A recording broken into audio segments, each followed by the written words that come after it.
Okay, hello everybody. Welcome to the Course Creator Community Podcast. I'm your host, Jono, and I am super excited because we've got an awesome guest on the line this week. Just for everyone listening on the podcast, this will probably be quite a visual presentation or a visual podcast as well. So I'm also streaming this into the Facebook group. I'm also going to put it on YouTube. So if you're listening along and some things don't make sense, feel free to watch the YouTube link or join the Facebook group and watch the live stream in there. But anyway, the guest I've got today, she's a presentation designer and she's the founder and consultant at E&M Creative. And she's an absolute expert when it comes to everything slides and course creation as well. But today we're going to be speaking more about slides. So without further ado, let me introduce the one and only Miss Emily Hall. Emily, how are you? I'm doing great. Thanks so much for having me today. No, thank you for coming on. Slides is, such a key topic. It's a question that always comes up. I suck at it, so I can't help people. So I thought I'd bring in someone smarter than me. Emily, I like to start these podcasts off with a quote or mantra that inspires you or fires you up. Have you got one for us? Yes. So, one thing that really drives me and has since the very beginning is that everyone has a message to share. And it's your responsibility to help that message get out there. And that's really, I kind of have taken the visual route in that and helping people get their messages out that way. But that idea was really instilled in me many years ago and continues to be kind of a driving mantra that I come back to when things get tough in entrepreneurship. Yes, love that.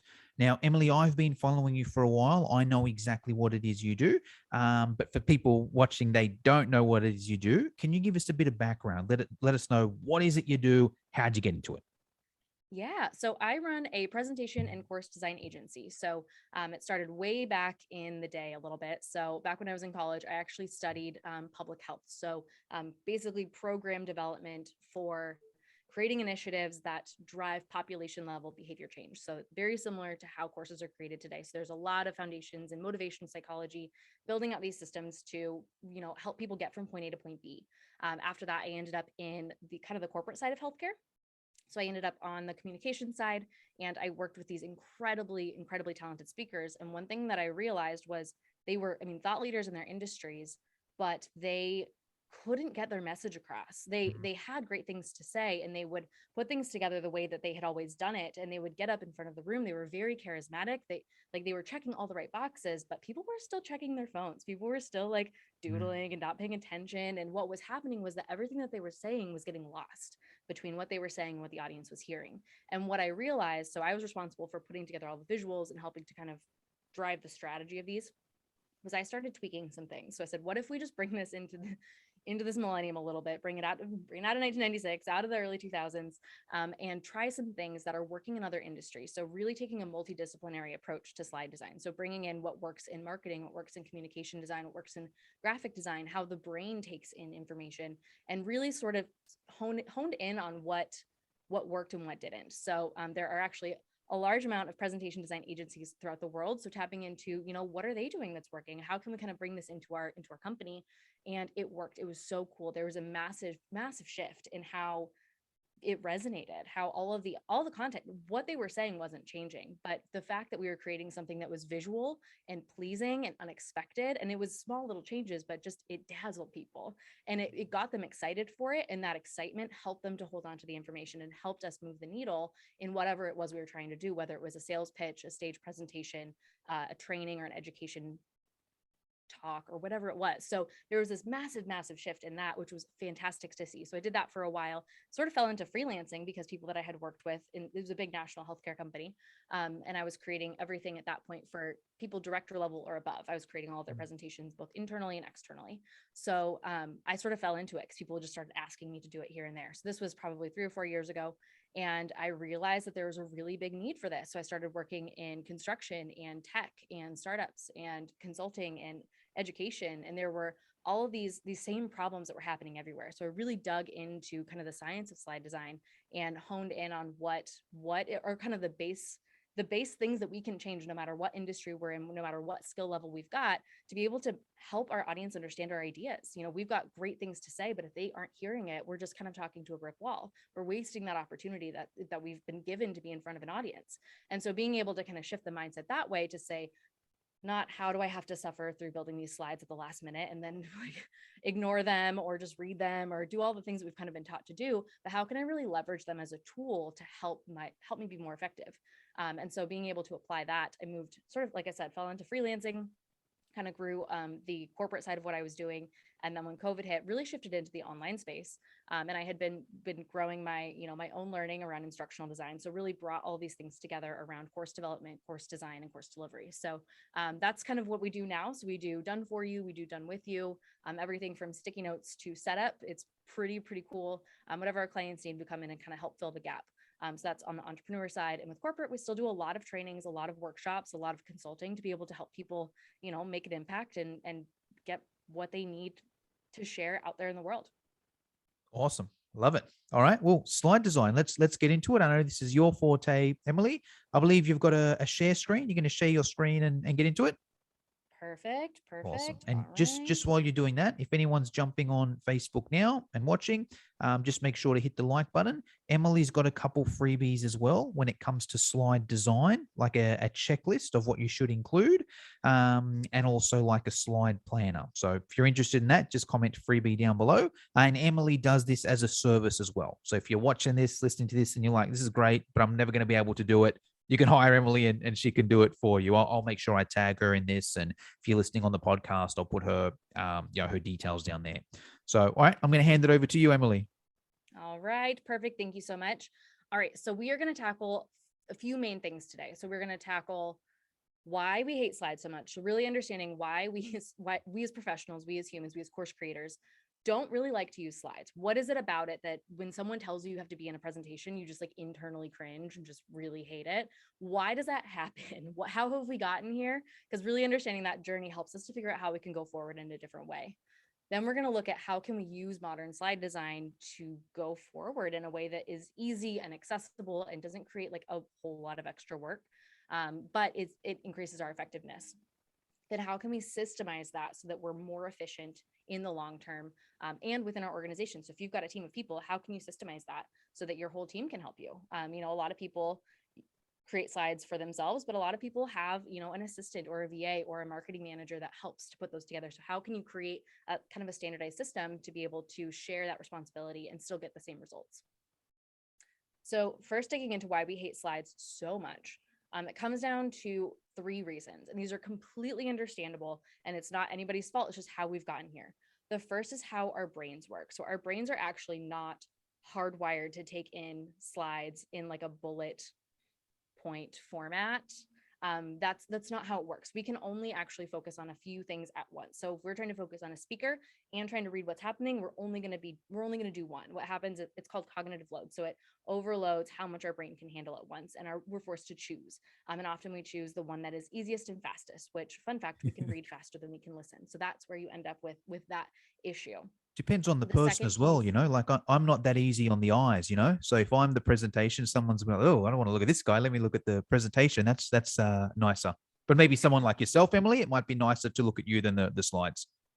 well, sometimes it becomes a like time thing. So if I'm watching a virtual presentation, you bet if I can read it and get back to my emails or get back to whatever I'm going to do, Yeah. like you're going to get to it. And so it becomes a little bit of a, you have to make it interesting enough to hold somebody's attention in a virtual space.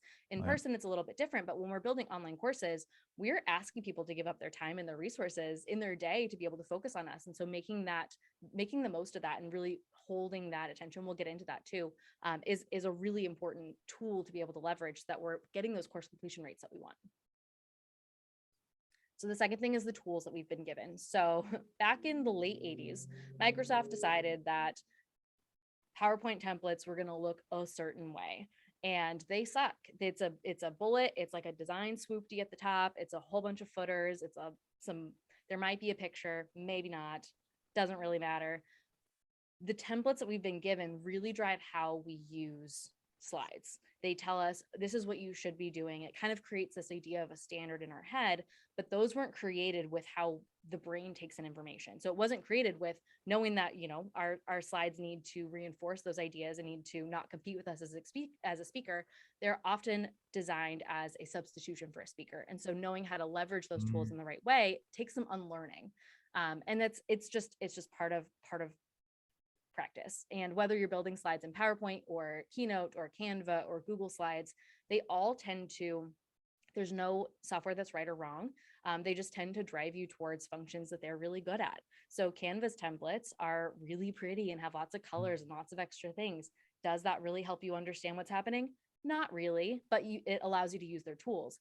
PowerPoint has all these really cool Microsoft integrations. And so they're like, look at all these macros, you can tie in graphs. They really lean towards their strengths. Keynote does the same, being really compatible with Apple products. They want to really appeal to that like full suite Apple user to make their life easier. So all of these softwares are trying to get to the same goal of communicating information, but they're doing it through what their kind of overall umbrella softwares do best. And that doesn't always lead to the best slide results.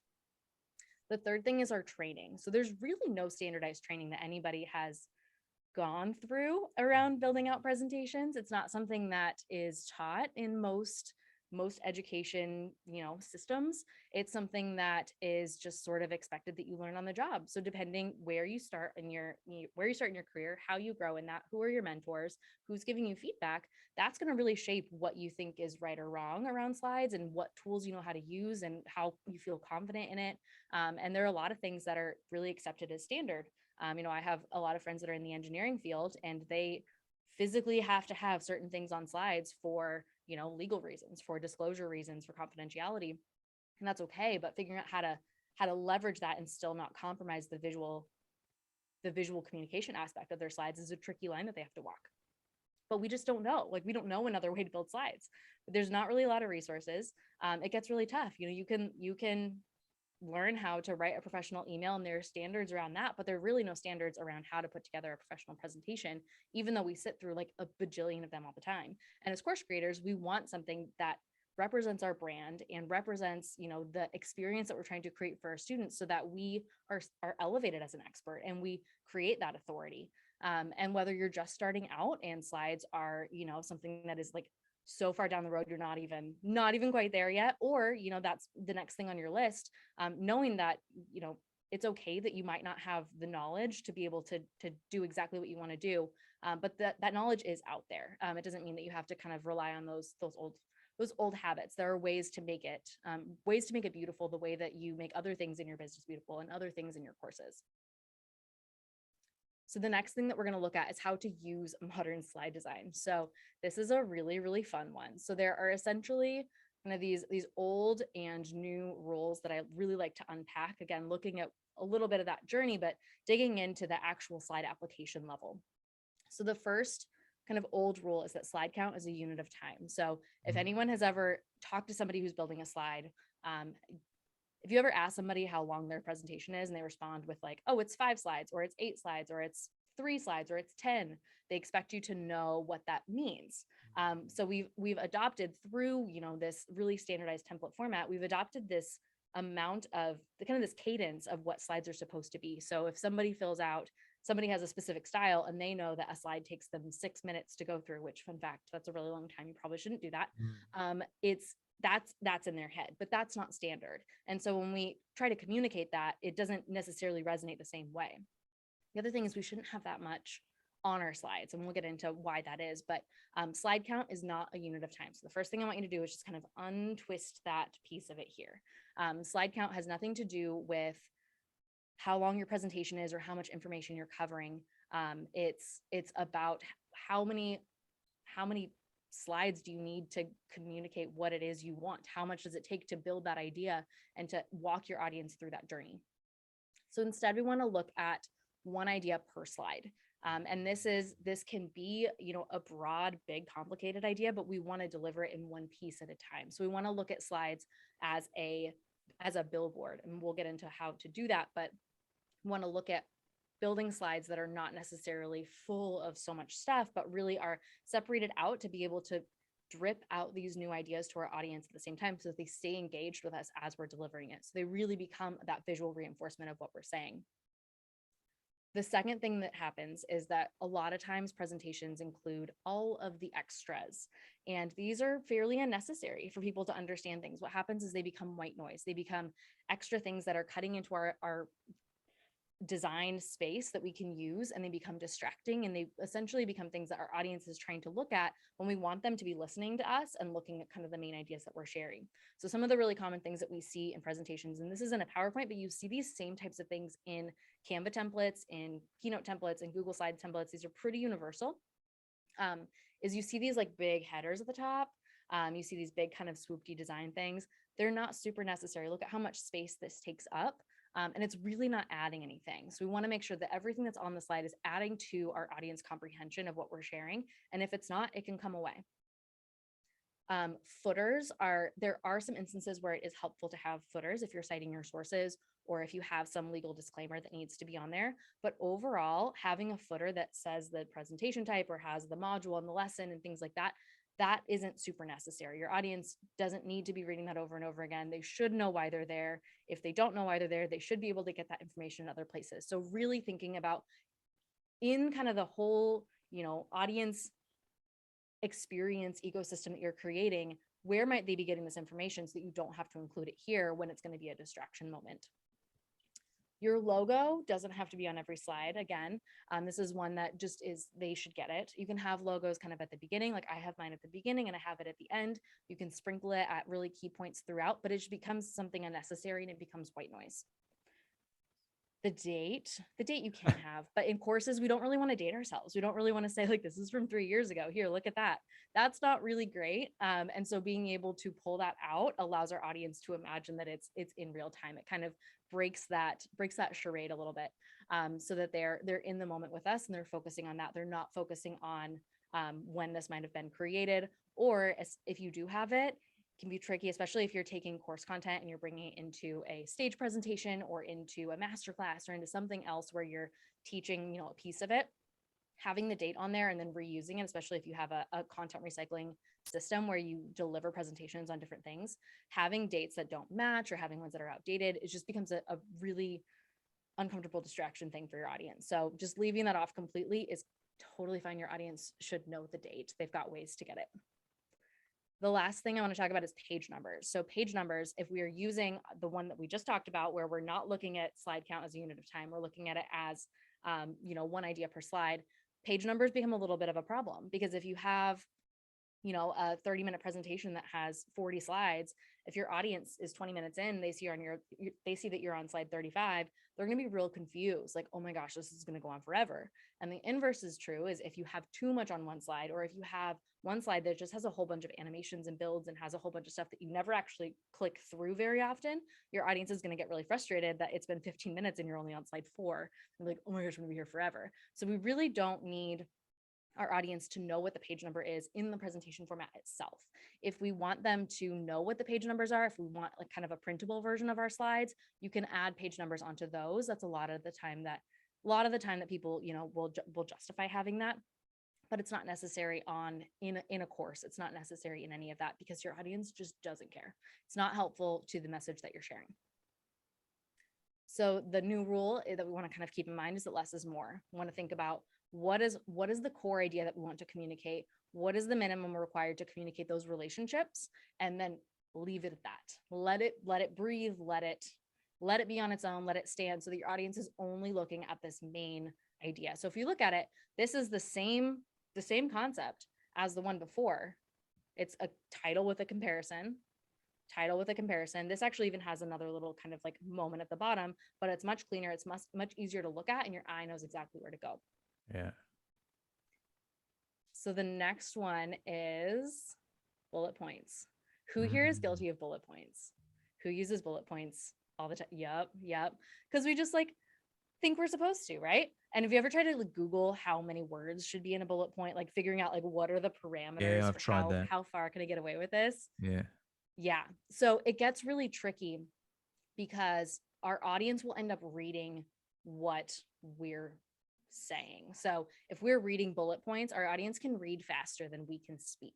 And what happens, and I don't know if I'm going to necessarily run through this full exercise just because of the format that we're in, but I've got a slide up here that'll pop up. And what I do in all of my trainings for this is that I read it out loud and I have the audience read it in their head. And so we see, how fast have they read? Like, where am I reading out loud? Yeah, let's do it. Can we do it, you and me, Emily? Yeah, let's do it. Are you ready? Yeah. So what have I got to do on my end? So you're just going to read this in your head, In my what I'm head. about to put on the screen. I'm going to read it out loud. And Okay. I want you to note where you're at in, or where I'm reading out loud when you get to the end. So where's that spot where you're like, okay, I'm done. What line am I reading? Gotcha. And the people watching on Facebook can do it as well, right? Exactly. All Exactly. right. I'm All ready. right. Are we ready? Yeah. All right.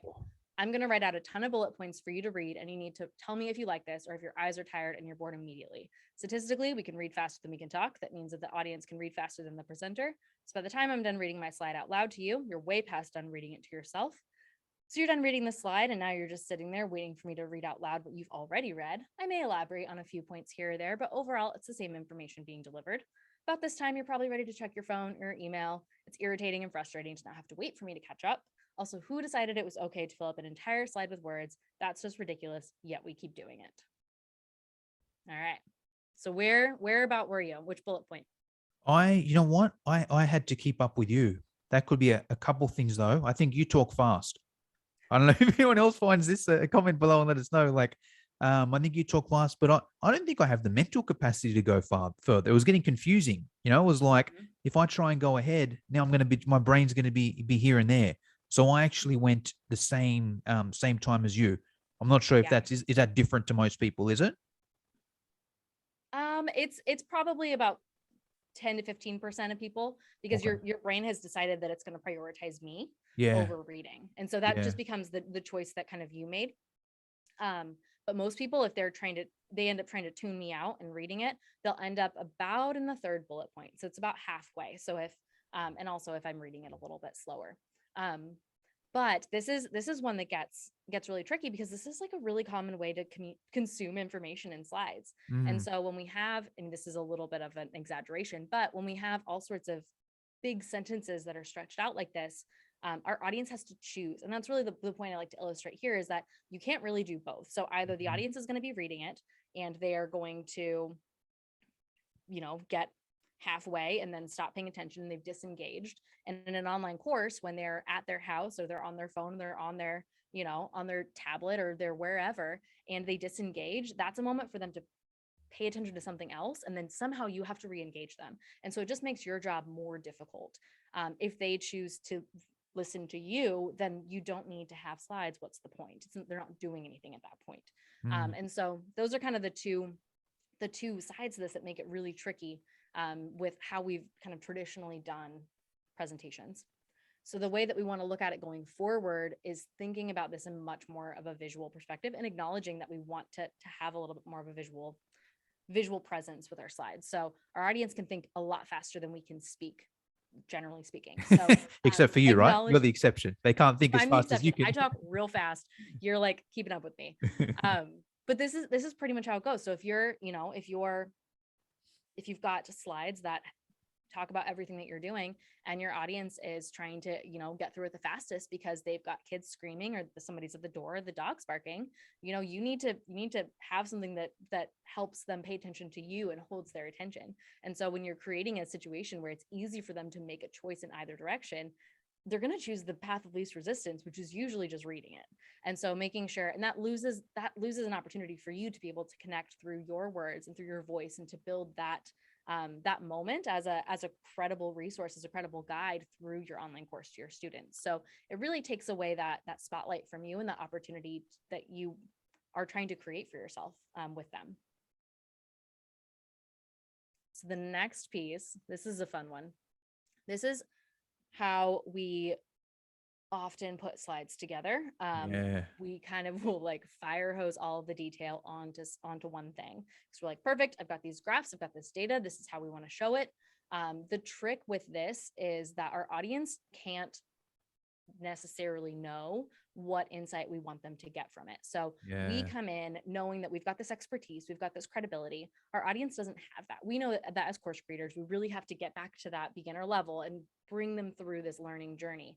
We have to do the same thing with our visuals. Our visuals have to match that. So if we try to jump ahead with our visuals and show something that's too advanced without really walking them through what the insights are or why it matters, what's important about it, they're not going to get it themselves. People come in with different levels of understanding, of experience, of context for what you're sharing, and to be able to assume that everyone's going to get it is really doing them a disservice. And the second that somebody doesn't understand something, I mean, we know this as course creators, that's when they disengage because they think that they're not in the right place. And so we want to really reinforce that with our visuals too, so we don't visually overwhelm them, and help them feel like and make them feel like they don't know what's going on. So instead of kind of leaning into this fire hose detail approach where we just add all these things to increase our credibility, what we really want to look at is showing insights. So we can show graphs, but we also need to show what it is we want them to see. So we can really draw those conclusions for our audience so that they get it and it's easy. So when in doubt, just treat your slides like a billboard. Less stuff, a little bit cleaner, fast to consume, easy to understand what the point is. So imagine if you're driving through, on the freeway and you've got a billboard there, you're really only going to see what's up there for a couple of seconds tops. We want our slides to do that. We want our slides to be that visual reinforcement of whatever our idea is, so that as we're speaking, our audience is looking at that over and over again so that they know what's happening. And it all matches, it all feels good for them, and they come back to us as the expert. We want our slides to reinforce that. Questions on that so far? No, all good. All right. So how do you decide what to put on the slides? This is a question that anybody has. This is a question that I get all the time. Yes. Yeah, it's because it's like, okay, what next? We know what's wrong. We know kind of what we should be doing, but how do you make the choices in the moment to be able to put together a good slide? So there are 4 C's, which makes life easier. Clarity, composition, consistency, and cadence. Slides are a little bit different than normal design mediums because it's more interactive. You have the speaker interacting with the slide, so it has to serve as it has to serve as a delivery tool, but you also have the audience interacting with the slides, so how they consume it is more long-term. It's not like they're looking at a flyer really quick and they're going to set it down. They're actively engaged in this designed product for a longer period of time. So we have to take both of those relationships into consideration, which makes it both a little bit more complicated, but also a little bit easier to design because we have a clear objective. So the first one is clarity. So clarity in design looks like having it make sense, having relationships make sense. So on the left here, we've got just a whole bunch of squares. They could mean something. The colors could mean something. The placement could mean something, but being able to clearly outline the relationships and how things work together, we can communicate clarity through that. So we want our audience to be able to easily see that, okay, if we're starting at this blue square on the right, we're moving in a flow on the way down. I might be trying to communicate that on the left, but you can't really get it. And so being really intentional with what are the relationships between the pieces of the slide and how are they going to make sense? That's going to help your audience to be able to take things in a lot quicker. The second piece is how your images tie in with your words. So if I've got a title that says coffee industry trends and I have a picture of Doug the pug in front of a jet, you have no idea what we're talking about. Is it like, is he traveling and going around and tasting coffee? Is it like coffee on planes? What is the point there? So your brain is trying to make a connection, trying to find a pattern, trying to find that relationship. And if it's not really there, they're just going to be spinning out. Meanwhile, they're not really listening to you. And so we can be more targeted with having those visuals just help our ideas. So we see this a lot in course creators where you get a template and there's an image right there. And so you just drop an image in and it's a stock image and it's, maybe some people around a table or it's whatever it is. If it's not actively helping what it is you're trying to communicate, just take it out.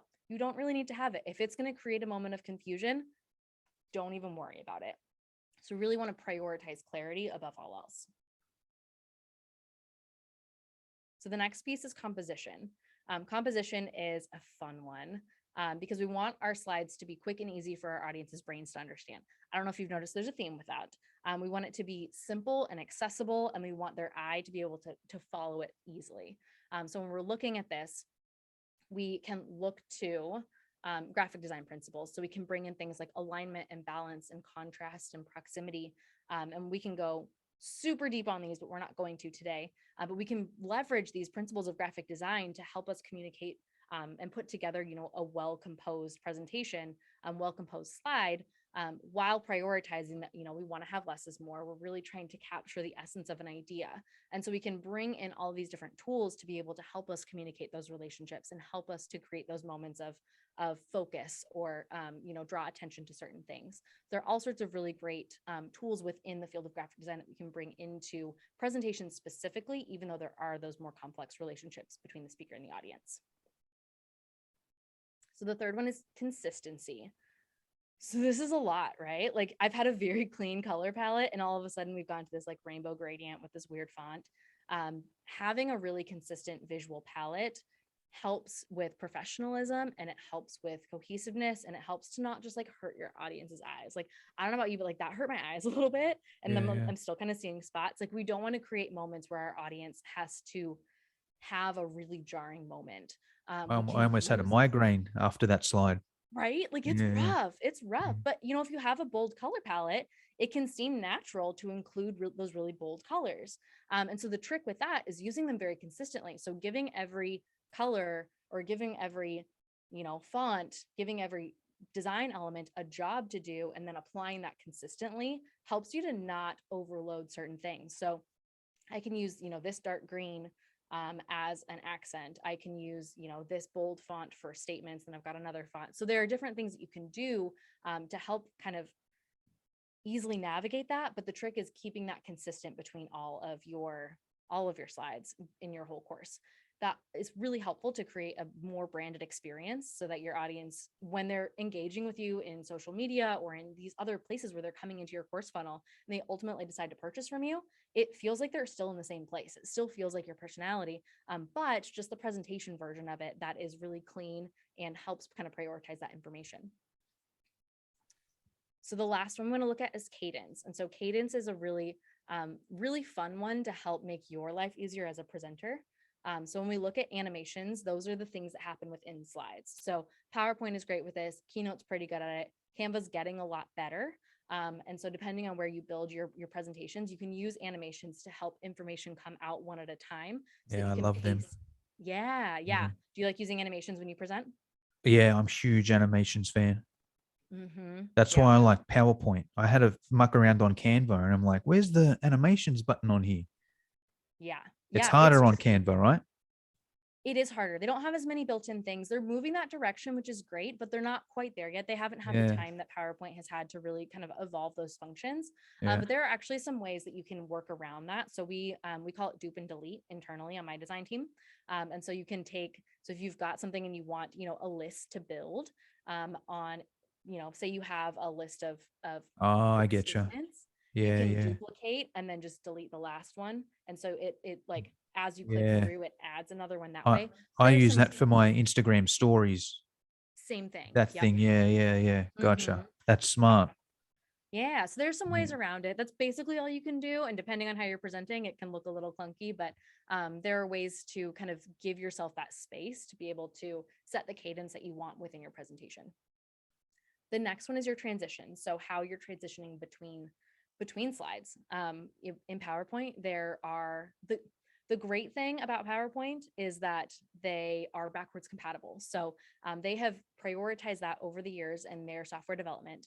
And so anything that was there 20 years ago is still there. The Yeah. challenge with that is that everything that was there 20 years ago is still there, Mm, including like weird swirly transitions and yeah. shattered transition and all these weird things that like really don't help.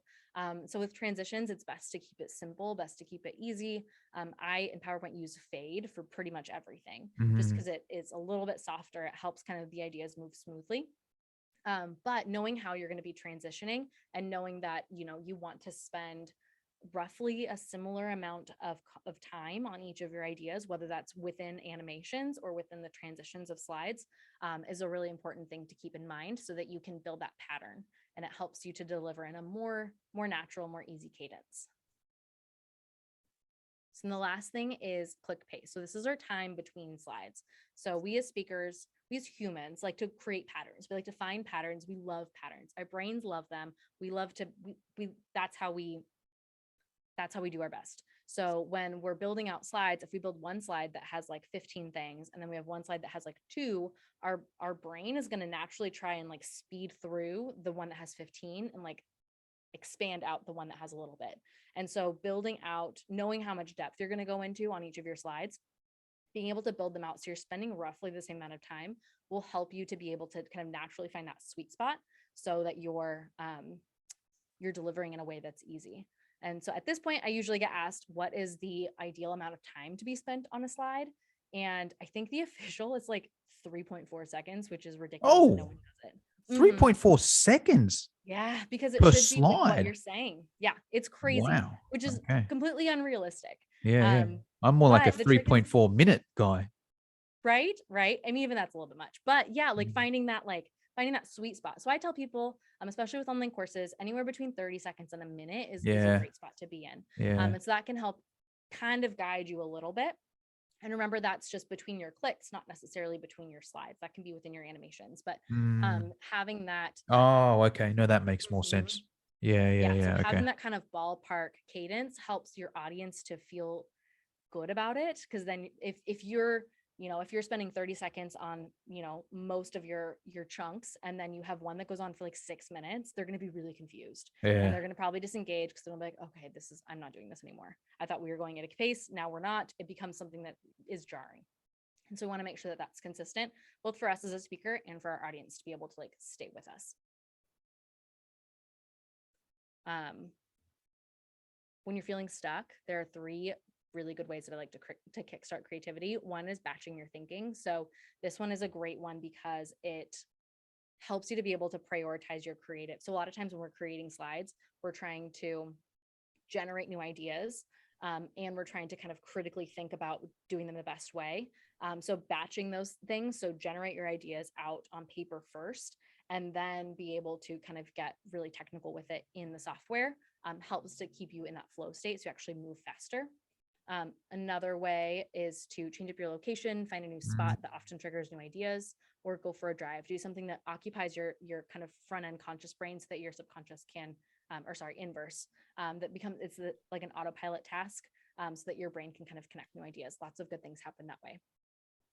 Questions on that? That was a lot. No, love it. That was awesome. I've got a few kind of finishing up questions, Emily. But I think, for everyone watching on the podcast or listening on the podcast, if you want to watch the visual version, I'll put the links to YouTube and Facebook down below. If you're watching on Facebook, if you've got any questions with that, comment them down below. Emily's got a couple freebies. She's got a slide planner shortcut and a slide design checklist. If you're interested in that, just comment freebie down below. Emily, I've got a couple finishing questions if it's okay with you. Yeah, that's perfect. Awesome. I can Well, unshare. awesome. The usual finishing question I ask, with this being the Course Creator Community Podcast, is I ask the guest what their platform of choice is on what they host their course on. Or I know in your situation, you do it for other people as well. So you might have some insights and be like, hey, I hosted on this, but I like this one. So if you could share, let's start there. Share your platform of choice. Yeah. So I've got kind of 2 that are tied depending on the creation style that I'm trying to do. If it's something really simple and easy, I actually really like Teachery. It's like teachery.co. It's just a really simple user interface. It's great for students. It's great for really simple courses. For ones that require a little bit more of the technical side, I really like Thinkific, because it's got more of that functionality and it can integrate with more traditional e-learning softwares.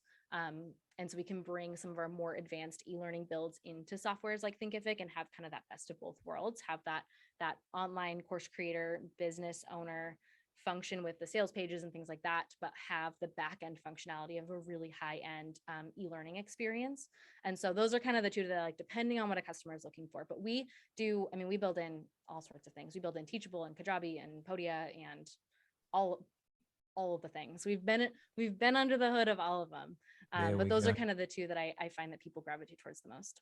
Yeah. Well, I think Thinkific, in my unofficial studies, Thinkific is the most popular. Whenever I do a survey in the Facebook group, and just when I ask the guests these things, I do a bit of a mental count. I think Thinkific is the most, I don't know if popular is the word. Well, yeah, it's the one that most people use. So now I want to ask that same question, but on your specificity of slide design. We've touched on PowerPoint, Keynote, Google Slides, Canva. What's your take? Same question on slide design.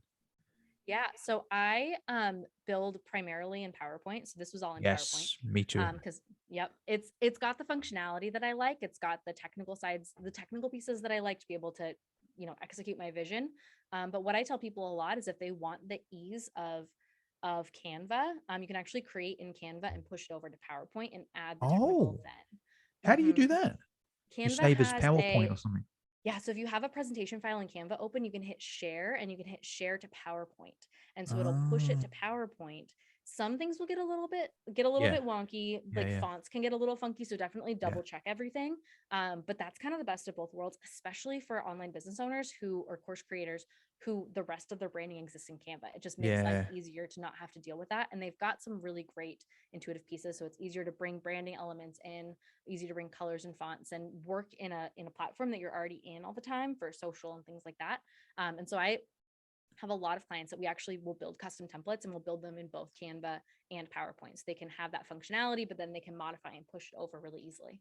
yeah. And Google Slides sucks, right? That's the Yeah. worst out of. Yeah, yeah. It's like Okay, it's cool. not, I mean, yeah, it's just Not not as good. good. It Yeah, it doesn't really do a great job at anything. So it's like if you're yeah. looking for a specialist or Why would really you even do? just You a know? good generalist, it's not really that. Yeah. And then Keynote, is that just more complicated, or is that an Apple thing? Where does Keynote fit in?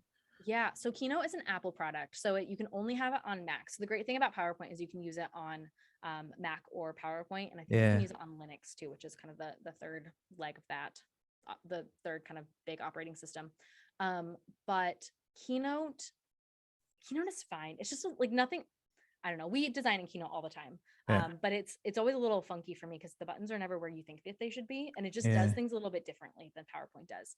It does things that really align um, with other Mac products. So they focus yeah, very much on some visuals, but in terms of the ease of creating those visuals, Canva's kind of got them beat recently. They haven't done as much to stay up on that yeah. side of it. I'm my personal take. I'm a PowerPoint guy just because I've always used it. Like Yeah. during school, university. Canva didn't exist in those days. Nope. But then I was like, you know what? I'm seeing a big trend of people move over to Canva. Let me try it out. And yeah, I didn't really like it. Just me personally. Obviously, half of it is the learning curve, right? I'm sure if I Mhm. started on Canva, if I spent a lot of time, I'd probably like Canva better. But the limitations I saw is, yeah, like the animations weren't as good. And that's Mhm. what I really like about PowerPoint. I like having one thing and then clicking something else and something else. It was harder to do on Canva. And the thing I didn't like about Canva, because I think Canva is really good for like images and that sort of thing, right? Mhm. But for a PowerPoint, I found it was like too much. Or sorry, for a presentation, I found it was too much. Mhm. I'm like, okay, this slide deck is good if it's like maybe a marketing, like it looked to me like, you see in the movies, there's someone that gives a big marketing presentation and there's a fancy graph and all these generic, it felt very like that. And I just felt as a learner, it looked like it would overcomplicate me. Whereas PowerPoint's a bit more simple. And if I want images, I just get them from Canva anyway. I just go on Mhm. Canva, copy that image, paste it over there. That's my take. Is that consistent to what you see? Yeah, yeah. Canva's definitely behind the ball in terms of the technical functionality that they have within the slides themselves, and the Yeah. way that they treat templates is very simplistic. So it's Yeah. easy to get very, very out of control with consistency because Yeah. it's easier to maintain that in PowerPoint. They've got a little bit more structure for that. Yeah. But it's also it's they do have a lot. And so Canva Yeah. they basically took the style that they applied to like social templates and these other Yeah. things that they kind of started in more so, and they moved those to presentations again without thinking about how presentations actually need to go. And Yeah. so it's just like a lot sometimes. Yeah. And so we have a very restrained hand. We design PowerPoint and Canva are the two most popular things that we design in for our clients. And Yeah. a lot of times we'll bounce back and forth between the two for the same client. But that like they're missing that functionality, and they're also Mm. missing the like presenter tools. So PowerPoint has really, really great Oh, presenter tools yeah. that allow you to take your PowerPoint and convert it into handouts and different Yeah. things like that. Have different notes that you can format, and you can get really cool kind of secondary products out of PowerPoint that you can't get out of Canva because they don't have those same tools yet. Yep. I agree. Awesome. Well, hey, Emily, that's all we got time for. I'm sure there's going to be a lot of people listening to this, watching this, and are like, all right, this woman is cool. She knows her stuff with slides. I want to work with her or follow her. Where's the best place we go to follow you? Is Instagram, LinkedIn, Facebook, your website, all of the above? Yeah. So Instagram or my website are the best ones. So Instagram is at E&M Creative. So EAND, M is in Mary, Creative. And then the website is www.eandmcreative, the same way, and then .co, C-O. So that's our website. You can also find it through Instagram through that little link there. But that is a great place to find us. So if you find us there, let me know, say hi, tell me you saw this. I'd love to be able to connect and answer any questions that you've got about slides or anything related to kind of visuals. Awesome. Um, that's pretty much all I wanted to cover, Emily. Anything I should have asked you but forgot to, or anything you want to finish us off with? I think we covered a lot today. It was a lot of slide design. Did you learn something new about slides? I learned a heap. Good. I'm glad. Awesome. All right, Emily, thanks for your time. Thank you so much.